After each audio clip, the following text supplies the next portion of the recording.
Hey everyone, before we start off this episode, I just want to apologize. We had an issue with our audio for some reason. Something happened with the files and they got corrupted, but thankfully our producer Max was filming and used one of his camera microphones, so we were actually able to revive most of the audio. It just doesn't sound as good, so I do apologize for that. We'll definitely make it up to you in the next episodes, but for now, we'll get into this one, and I think you'll really enjoy this conversation. All right, everyone. Welcome back to another episode of No Bull with Noble. This is episode 10. Finally hit double digits. I'm very excited. Today we have Trey Folks on the episode. Trey, welcome. Yep, thank you for having me. Excited for the big double digit number 10. Yeah, it should be an honor for you to be on the episode. It is. So it is. Trey's another realtor. Been in the business for 4 years now, and I get inspired by some of your social media posts. So. Yeah, it's some things I want to touch on. We'll touch on some, first time home buyer stuff. If you're good with that, for sure. We'll go from there. So I guess we can sort of start. I don't know. I usually start off the show with you telling me a little bit about yourself and how you got into real estate. And for sure. So sort of where you're at. A little bit of a background for me was grew up in a big sports family. My dad, both my parents actually were runners, and then my brother and I took a liking to hockey, so we did that really intensely growing up, but then also had quite a bit of family in real estate as well. My nana was a realtor. I have aunts and uncles in the business, and then my father got into the business 17 or 18 years ago. So from a young age, I was always around the conversation. I always thought it was interesting because no 2 days were the same for my dad, and all of his conversations on his phone with his clients were just so in depth, and he you could tell that he genuinely cared about who he was talking with. So that I found really cool. And then fast forward when I realized that I had to maybe think of something outside of hockey, real estate was first on the list, right? So went through school at Ryerson University, but already was licensed in real estate. And then when I made the decision to stop playing university hockey there, after about a year and a half, 2 years, I just went full steam into real estate and worked full-time for year 2, 3, and 4 from there on out. So you had your license during... Right, so I got licensed in my first year of university. That's when I completed it. So you just did it during the summer? And yeah, so I started when I was in my last year of junior hockey, and then parked it, didn't do anything with it, and then when I realized I wasn't playing as much as I wanted to at Ryerson in that second year, I went full steam into real estate because we had to be at the rink for, call it, 5-6 hours a day, training, study hall, playing, practicing. So I was I could sub out hockey and just work full-time in real estate for those 6 hours a day while I'm doing my course load. That's good that you figured out what you wanted to do early, because I feel like a lot of people, they don't know what they want to do, especially through university, and for you to have multiple ideas of what you wanted to do and sort of commit to real estate, but have the idea of hockey behind it.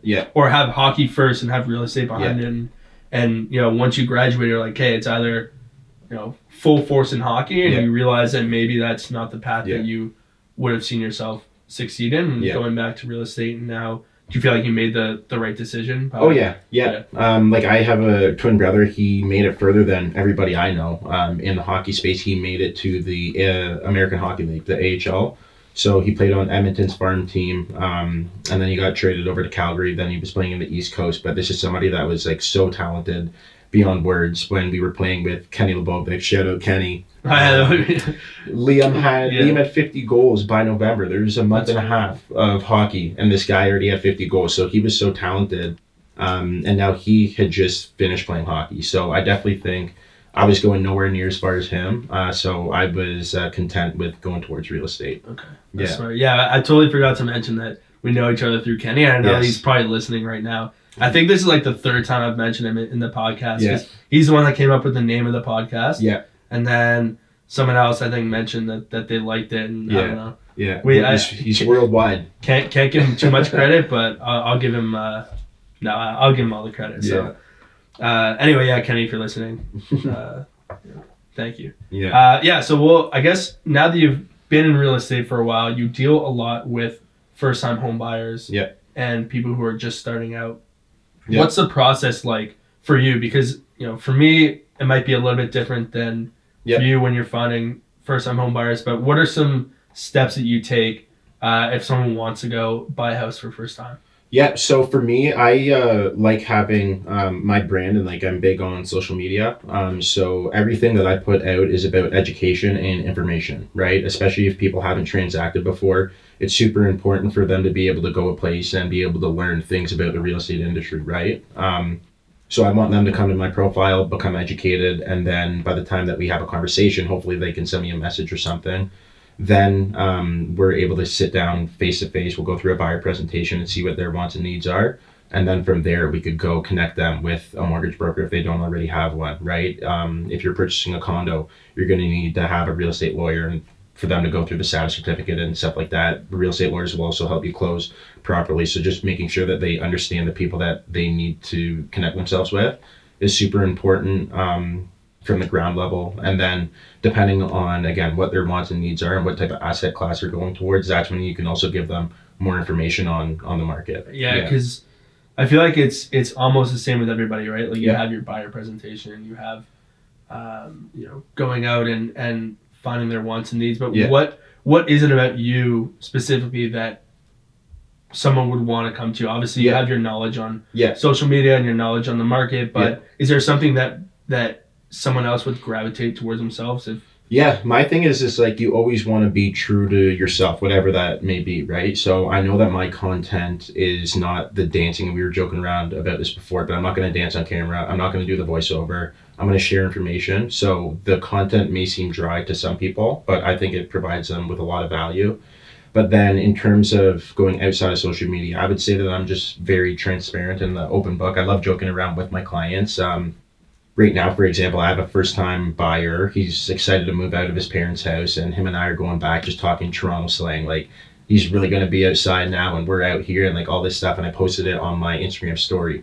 And the amount of people that reach out to me and they're like, yo, it's so refreshing that you're talking with your clients like this, right? And I'm not just a cookie cutter straight lace guy.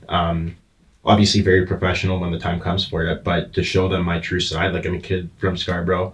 I'm not going to hide that. That's who I am. So if I can put that out, the right people will gravitate towards me and want to work with me. And the people that see that as maybe a bad thing, I wouldn't want to work with them either. Yeah, I have the exact same mindset. Like I spoke about this before. Like I am who I am, and the videos that I put out. If you don't like the videos that I'm putting out, then whatever, you can go find somebody else. And if you do, and you feel like you're resonating with me, like I'm not going to change who I am as a person. Yeah. I don't want to say to satisfy Yeah. a client, but Yeah. If they want me to work a certain way, like I have that same thing, like the jokes mentality. I have clients right now that I'm going out with, and we're doing showings, and like we have a whole group chat because it's a couple of guys who want to move in together, and I know it's funny to have that kind of buddy conversation, but then go down and be serious and professional when the time comes. So it's. I don't know. I feel like you and I are very similar. Regard, yeah. And like I want people to be my friend after the transaction. If they're not already my friend from before, like by the end of the transaction, I want us to be friends and like hit me up if I'm in the area and let's go grab a drink or grab dinner or something, right? So I think just treating people that way will allow hopefully me to go far in the business, right? And yourself. Yeah, I mean the whole business is building relationships, right? It's if you can get those clients, have them trust you, and then go out and have a good time with them. Yeah. And like you said, be buddy with them. Yeah. Even if they're, not our age, even if they're like, 40, 50 years old, where they're parents and they have families and all this, like still to develop that kind of relationship throughout the entire career, I feel like is super important. Yeah, for sure. And like for me, I would say like 3.5 years in the business now, everything has been, I would say, pretty organic. Just ran up the leases, then gravitated more towards buyers. I'm not a listing agent by any means, but I think in due time and like through that organic process, I'll get to that stage. But I really want to cherish the moment where I can work with people my age because I'm able to connect with them that much more. I'm able to be my transparent self where if somebody's 50 years old, they may not see that value in me, right? So I know like a lot of parents do are helping finance their kids' first purchases, right? So what I like doing is I do my educational content, and before it even hits social media, I am putting it out to my database in my CRM. So my clients are seeing it there, and I'll just have like whatever follow up campaigns with them, and then they'll show their parents, be like, oh, this is Trey, this is a realtor that we want to use. The parent will then see the value, and then they'll go, oh, you know what? Use Trey. He seems knowledgeable. You don't have to go towards our trusted realtor that we did a deal with 20 years ago, right? So that's a way that younger agents, I think, could get their foot in the door. So you're putting yourself out, you're sending stuff out to The database. database first. Yeah. And sending those videos out and then posting them on social media after. It's things that are going to be of value to them, right? And like you'll just chop it up and make sure that it's in the right format for like an email, right? But obviously not everything is going to be going. I'm not going to bombard them and want them to unsubscribe from my email list, right? Yeah, but of course. just making sure that you're always giving them that value so that whenever they are ready to transact, you're going to be top of mind. That's good. Yeah. Yeah, because I feel like a lot of realtors don't do that. Like, Yeah. number one, they won't post on social media. Yeah. Number two, they won't post that often if they do. And number Yeah. three, to think about focusing on their database to post out Yeah. to, and then also posting out to everybody else, I feel like is super important. Yeah. But a lot of people don't Don't think do about it. Yeah. So like when I got, I was telling you before this, I got my very first lease client from video, janky video. The quality sucked. My message, I wasn't confident with what I was saying, but this one guy responded positively to my message, and hit me up for me to find him a lease for him and his mother. But from there, I was like, if somebody reached out based off of this video, I know that if I could get better, and I still have a ways to go, but I know that there's going to be value in people out there that are going to hit me up based on what, like, the content that I'm putting out. And I would get discouraged because people are sending you messages about your stuff not being of value, or they think that you're whatever, not doing things the right way. But you just have to, put the blinders on, do what you're comfortable with doing, and it will pay off. Yeah, because you never know when the opportunity is going to come. Exactly. Right, like you get this one person who ends up reaching out to you, and that's it. Yeah. Right? Like they'll find you, and they may know 10 people, they may know 100 people, and 100%. and you do a good job, and it all stemmed off of that one video. 100%. Right? So we've spoken about this so many times on the podcast about social media and getting yourself out there and putting yourself out there, but you can see that it actually has an effect, because once you do it, once you get out there, you never know, it just takes one. Yeah. Right. 100%. And it's free. Yeah. That's the best thing about it, is it's free. You can definitely put a lot of ad money behind your stuff. But again, for me, I've just done everything natural. I'm not going to have as big of a marketing budget than these massive mega teams and stuff like that, right? So do what you can to the best of your ability, right? People will come, and eventually, as we are able to grow our businesses, then maybe we could start throwing a lot of money behind our socials and stuff like that. But for the time being, I would say, just start with your camera on your phone, and then go from there. Like, it's really funny, when I made the decision to start video way back when, I was making excuses with my boys. I said, I want to do video, but I don't want to buy the expensive camera, and I don't want the mic. And they're like, why don't you just use your cell phone? And I was like, shoot, all right. Yeah. And that was a starting point for me, though, right? One of my boys just confronted me, and I said, okay, screw it, I'm gonna do it. Yeah, because back then, even, I don't know, 2014, 2013, whatever. Yeah. The cameras were okay on cell phones. The cameras and the mics, they were okay, but they weren't that good. But now, now they're basically the same quality as a professional camera, and you don't have to spend. I was gonna say, you don't have to spend $1,000 on a camera, but you're spending $1,000 on a phone anyway. Yeah. But the quality and the microphone that comes on these phones now are so good that you could even just use the front camera, and it works just as well as using the back one. So. And I think a lot of people too, just based off of that, you don't want to waste too much time with making sure that you look absolutely amazing, right? It doesn't have to be perfect. Get the message out there as quick as you can, and obviously you want it to be delivered properly, but don't have imposter syndrome. Don't think that you have to be perfect. Just get up there, have your idea, and then just put out the content, right? Yeah, I think that's the best way to grow. No one cares what you look like. Yeah. It's and again, if they do, you don't want to work with them. Exactly. Yeah. If you don't want to, if you think that I don't look good or I don't sound good, don't work with me. If you think that I do, then shoot me a message. I'm more than happy to come and and service you. Yeah. So do you feel like most of your clients are they like first-time home buyers? Are they investors? Are they like parents? Like who's your?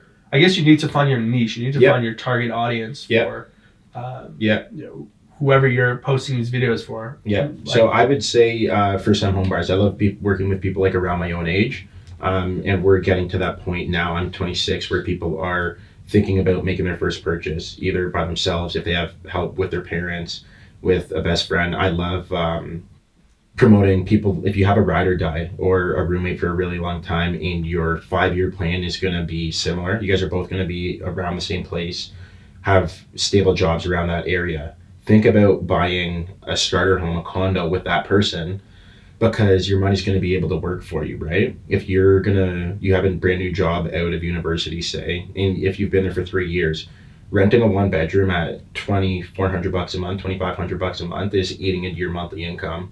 Whereas if you were to buy a place, you can get a smaller 1+1. If it has a sliding door, that's perfect, or a smaller 2-bedroom unit. Go towards Scarborough, Pickering, along Kingston Road. They have nice buildings. Then all of a sudden, say you buy a place for $615,000, you put down 10%, so that's $61K. About where current mortgage rates are, so your monthly payment will come in at like $3,150 to $3,300 a month. Add in maintenance fees of $500, so now you're at, call it 37. Cut that into, you're paying $1,850 to live, right? And then after 5 years, if your living circumstances change, you could then sell it. If it appreciates, that's a bonus. Don't bank on it appreciating though.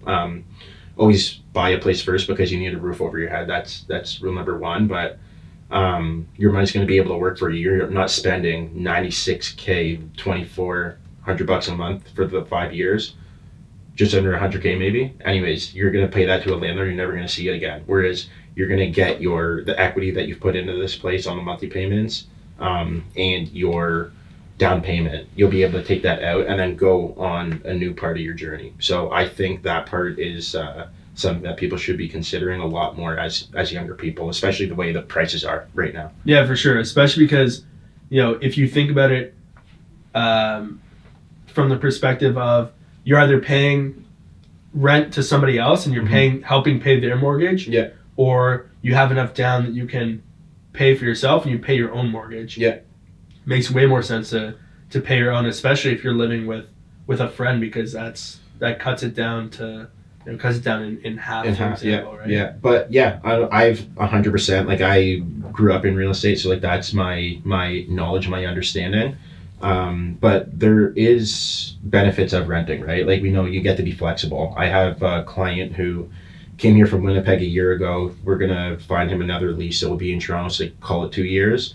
But then he's thinking of hitting British Columbia or Vancouver afterwards, right? So you have that flexibility, but the amount of money that you're paying in rent, it's ridiculous, right? So interest rates going up the crazy amount over the course of last year. Hopefully we're almost through that craziness, but your payments are up. If you're a landlord, it's more expensive to live, right? But if you're a renter, rents increased almost 25% more in some pockets in the city.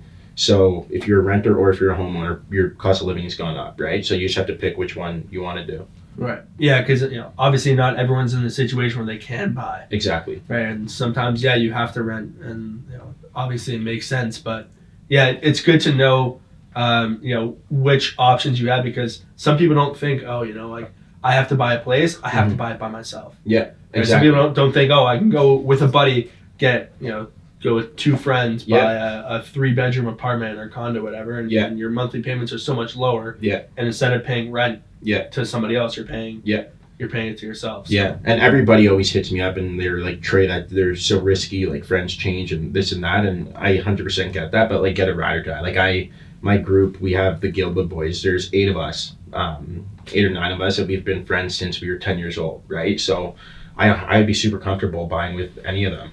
Because I know that they're rock solid people, and I don't have to worry about us getting into a little argument that's going to change things. If you're going to buy with somebody that you've only known for a year, maybe that could be different, but also really strong relationships could only be a year old. So honestly, just know what you're getting into, you're investing with. But like you said, there are just so many options out there that can help you out. Yeah, because you can also buy an investment property. Yeah, Right? You don't even have, to you don't have to Yeah. live in it. You could go half with a buddy, and even if you have a falling out, for example, whatever, you go and you buy a place together. Yeah. You have someone else paying the rent for you. Yeah. The money's not going to come back right away, but Yeah. you own that piece of property. Yeah, yeah. And you're going to be getting paid Yeah. rent every month. Yeah, And, and get your lawyers to write up something as well, obviously, right, to protect all the parties Yeah, involved in the that's- transaction. most important. Yeah. So do you work with a lot of investors too, or mostly? No, so I would say it's mostly just like the first-time home buyer class. Like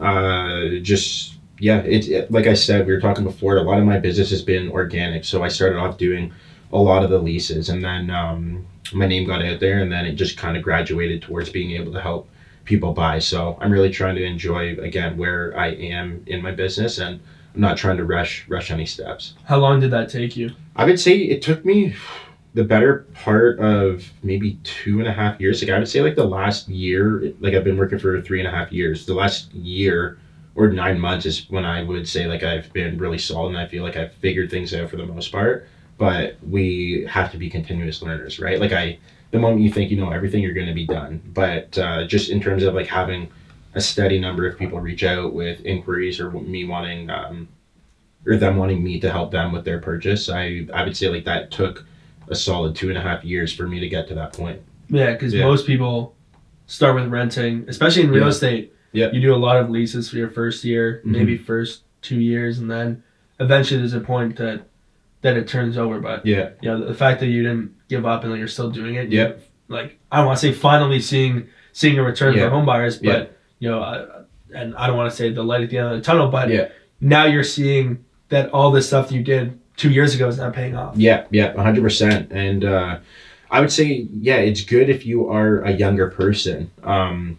Call it, under 30, under 25, whatever it is, to don't be ashamed to do the leases. If you do a lot in a year, and if you're on a good split, that's a very good income. You know what I mean? You could make more than an entry-level job just doing leases, right? So don't be ashamed of that. I took pride and always wanted to help people out, because you know how to put together deals now at that point, right? You're able to do a lot of them. You're able to know all the ins and outs. You're able to get an understanding of who the realtors are in these certain pockets that you're working in, and then maybe build a relationship with them as well, right? So I think all that stuff works out really well. My old man, he's been in real estate again, like I said, 17 years. He was able to start off in working with buyers and sellers, because he started off when he was in his late 30s, mid 30s. Yeah, old enough right? where everyone has a place. Exactly. So he was fortunate enough to start off with like the buyers and sellers, but us younger people, when you're starting off at 23 and 26 now, you are going to have to help people find the rental options. Yeah, and even then, like, I feel like dealing with renters is sometimes harder too, or Yeah. a harder job, because you're seeing a For lot way more less money. places. Yeah.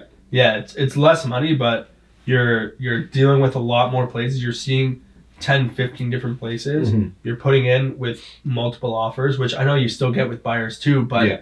you know, it's such a shorter period of time, Mm-hmm. and it's so I don't know what the word would be, but it can be frustrating. it Like, can I be know what you're frustrating saying. for sure, Yeah. right? Because you see all these different buildings, and you know, Yeah. seeing a house, you can tell whether you like a house or not. Yeah. But an apartment, you can go and see a 2-bedroom apartment, for example. Yeah. And one of the bedrooms has a sliding door. Yeah. One of the bedrooms has no door or no closet, and these are a lot of problems that can arise. And If you're dealing with gonna these have clients, with roommates, dealing Yeah. with these clients right away. Yeah.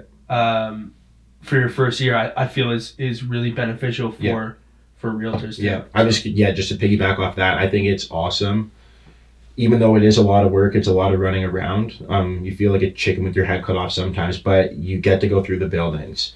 You are able to like memorize all where the lock boxes are. You're able to memorize where the amenities are in these buildings, right? You know, sometimes buildings don't have the direction of which units are which way, but if you've been through them a bunch of times, you're the pro, right? You're going to be able to go. It's going to be a smooth and seamless showing. And then you just build up that expertise about the market that you're working in, right? So like you said, it's definitely beneficial for you to go learn these buildings, but it is a lot of work when you are starting off and working the leases. Yeah, for me, even just starting, into today, I always love playing the game of getting up to the floor and having to guess which side the numbers are on, and I have to keep a tally. Like I feel like I need to tally which way is which, because I have clients that I've gone to like 10 plus showings, and I'm like, all right, like let's try left this time. Let's try right this time. Yeah, and it's good to be open like that though, right? Yeah. Like we're all human. We're not, if it doesn't have a sign there, it's not on our fault if we don't know which way to walk out of the elevator, right? So just to bring your clients on the journey with you. When, as you know, I joke around about lockboxes being the hardest part about our job, because half the time they're not labeled properly and the location of them are all over the place, right? You have to find a lockbox on a bike rack behind the building. So it's scavenger hunt. Exactly. Sometimes you have to, when you're coordinating your showings, you have to give yourself extra time, because stuff isn't always going to be right in front of you, right? But bringing your clients on that journey with you, I think it just shows that you're human and you're transparent, and they, I think, value that. Yeah, I had a nightmare lockbox situation one time, and it was just. Give me it. What is it? Thankfully, like the clients are friends of mine or people that I know, so we were good. But it was a newer building. Yeah. And the unit went up, and it just said, like, lockbox is like, here's the code. Yeah. Okay, fine. Yeah. I knew where the lockboxes were. Yeah. So I get there, and I don't see an agent's name. Yeah. I don't see anything that relates to what the code is. Yeah. So I start looking around, and I see one lockbox that has the code. Okay. It has the code punched in. I go to open it. Doesn't open. I keep looking. There are like 4 or 5 of them that have that code. Yeah. I'm like, okay, well, this is going to be a problem because, we're going to have to go through every single one. Thankfully, there are only like 20. Okay. Which doesn't sound like a lot, but. No, yeah. You were able to get through it. Yeah. Or it sounds like a lot, but I was able to get through it. Yeah. So finally, I get to the one that works. Yeah. It opens up. Yeah. There are 2 keys in there. Uh-oh. Neither key has a unit number on it. So you had to bring them both. So I brought them both. One of them said like unit 1.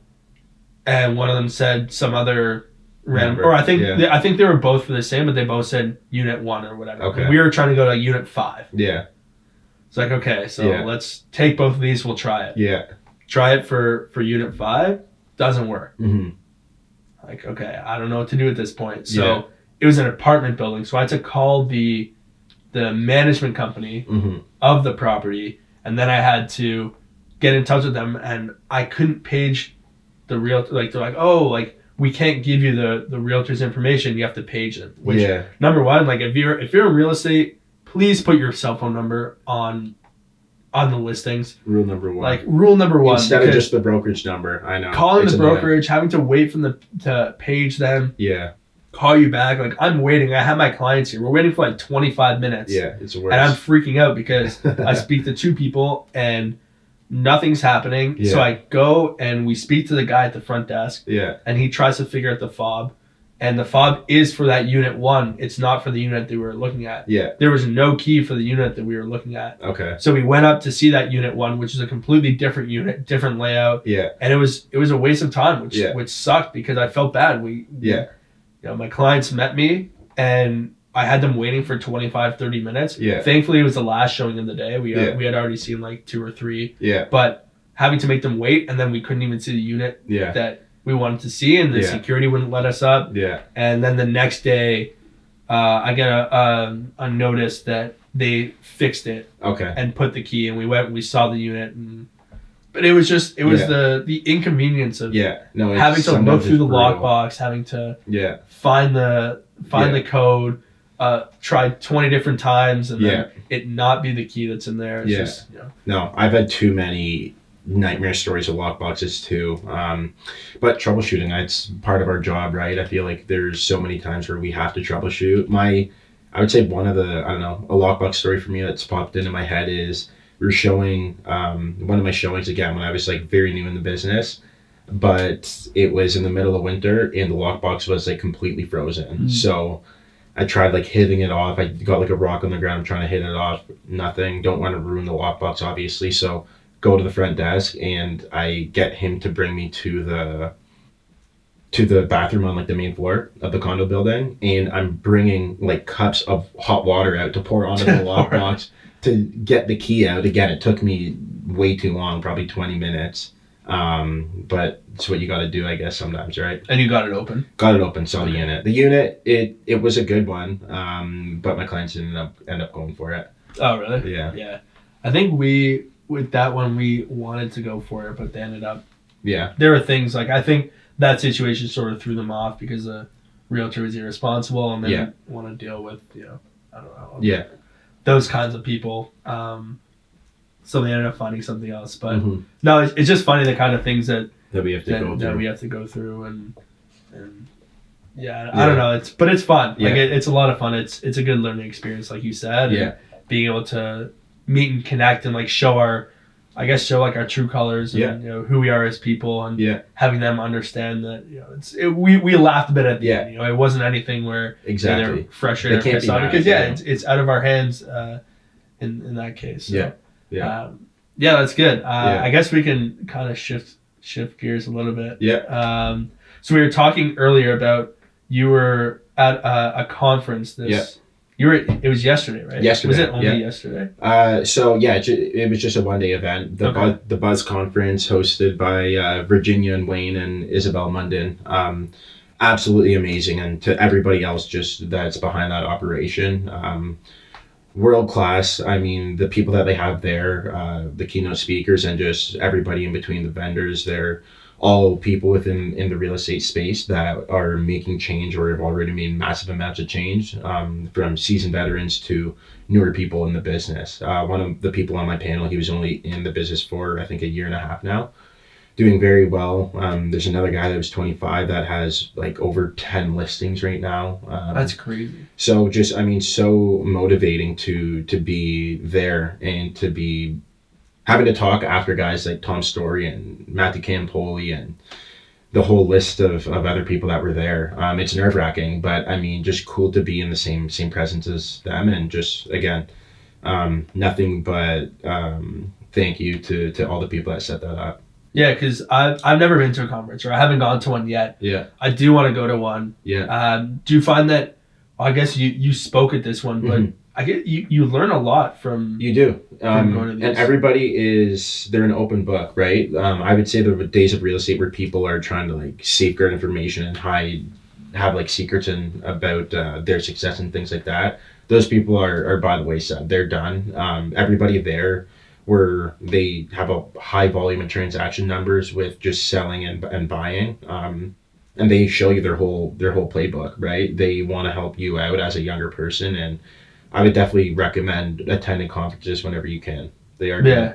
I went to one, but it wasn't a real estate one. It was some tech conference, and like it's so cool to go and learn a lot, even if you're not in the business. Even if you're, like I said, I went to a tech one which didn't really relate to me. I was doing some stuff behind the scenes too. Yeah. But going out and listening to these people speak, like, I know Akon was there. And he was talking about. Yeah. He has some cryptocurrency or something. But like Michelle Obama was there, and these like huge people. But even if you're not interested in that kind of stuff, it's still really cool to go and learn from other people. So even for you to go out and talk to people, and be a person on the panel, like what kind of stuff did you talk about? It was basically how I've been able to build my business to the point where it is now, and then just talk about the basics that I'm also doing. That's led me to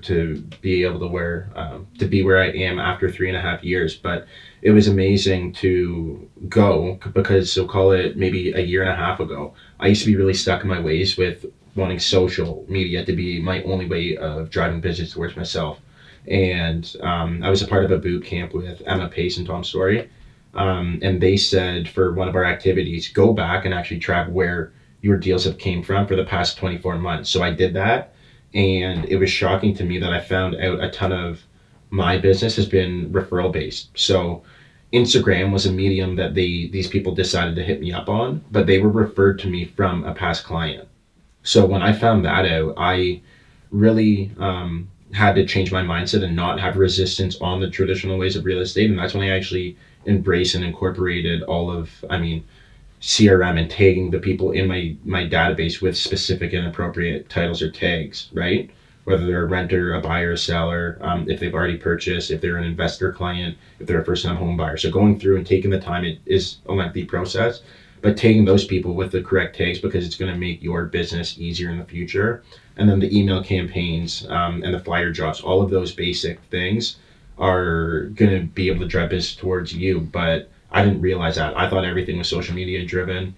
People were reaching out to me for my videos, and then when I took a step back and opened my eyes and kind of had like a bird's eye view, I realized that it was the referral base, right? So we are still so young in the business, and to really take inspiration and these notes from the people speaking at the conferences, go there and implement what they're doing. Don't just like sit down, get motivated, and then leave and don't implement anything. Listen to what they have to say. If you can implement a couple things into your business, that's, I think, the whole value that the conference will give you. Yeah, I think that's the most important part, is finding, even if it's just one thing to take from that conference. Like a ticket is, for example, whatever, like $200. Yeah. And you go for a day, or you go for 2-3 days. Yeah. If you can bring one thing from that conversation or from that day, from that conference, and go and learn a little bit, that $200 is going to get back to you. And it's going to make you thousands, hundreds of thousands of dollars from that one little thing that someone tells you. So I feel like, 100%. It's definitely important, and I'm going to get a chance to go to one of these conferences. I gotta find time myself. And then even while you're at the conferences, like networking with the other industry professionals there as well. You're going to come across people that are in a different market than you. You come across somebody from Windsor or Ottawa or something else, right?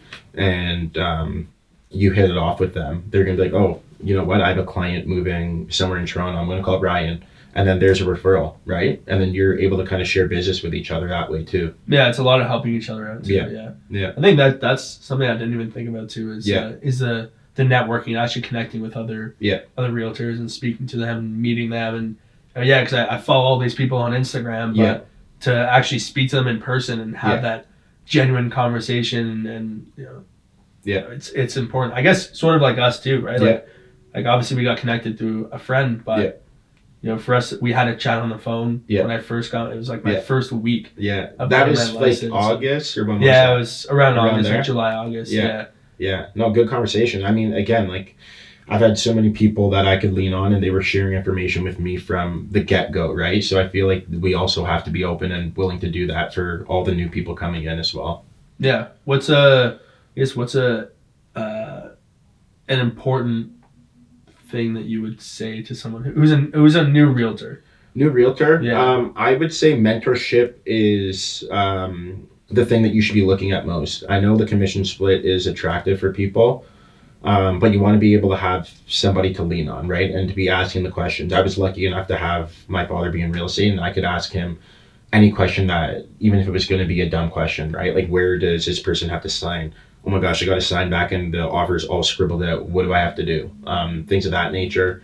When you're going to have showings, for him to actually show you how to properly navigate the MLS, teach you the tricks about it. You know what I mean? Because when you first get your license, you're kind of teaching yourself it maybe, or your brokerage will have training on it. But there are ways that you could just really use that tool to enhance you in your profession. So finding somebody that can really teach you the ropes from the get-go will allow you to streamline your business. Instead of it being, like a slow flat line, you'll be able to just go up a lot quicker. Yeah, because you have someone there who can help you and can teach you. Do you do coaching as well, or is it mostly just mentorship with your dad? So I have done some coaching, but I kind of like picking my avenues where I'm gaining my information from.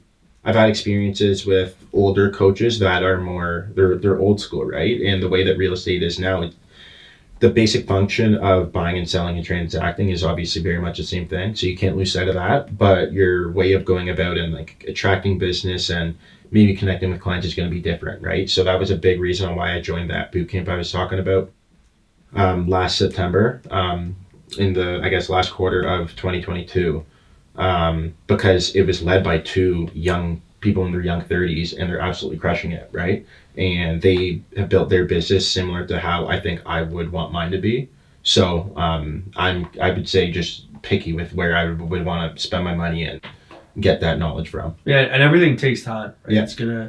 It's not gonna happen right away. It's gonna Yeah. take a couple of years, but that's good that you're finding things that you can take Yeah. and understand and propel your business. Because to talk in front of a panel in, after 3 years of doing this business, or like you said, you're at like 2.5 at the time where you first spoke. Yeah. It's No, crazy. My heart was beating out of my chest, but I feel like opportunities like that you can't say no to, and you just have to try to prepare yourself to the best that you can, right? Like I grew up playing hockey. I'm kind of used to the pressure, and I've got, I would say, far in my hockey journey because I always wanted to just push the limit at how far I could take things, right? And by no means am I close to any of the speakers at the Buzz conference, but to know that hopefully is a possibility one day is something that I'm striving towards. Yeah, that's great. Yeah. That's good. Yeah. Well, actually, we're almost at the end of the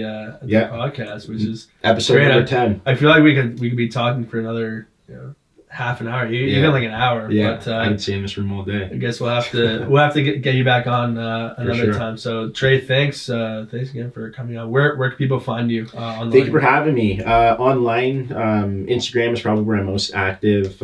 At the Folks Team, FOLKES and then team. All right, great. Yeah. Yeah, we'll put it in the description in the bio and all that stuff, so Perfect. people will be able to see it online. And Perfect. I guess that's it. Yeah, thanks for coming on. I really appreciate it. I learned a lot, and I'm hoping to get to wherever you're at in the next couple of years. You'll be past me. Put up your arm. Show all the viewers. Everyone can see. the broken We wrist. spoke about it last week. Oh, did but you? I got a new cast on though. I had a thick boy on before. Yeah. Next time I see you, better be healed. No more snowboarding. It will. No, it'll be another month. It comes off middle of February, so Dope. we'll be good. Dope. Yeah. Anyway, thanks so much, and everyone will see you next week. Peace.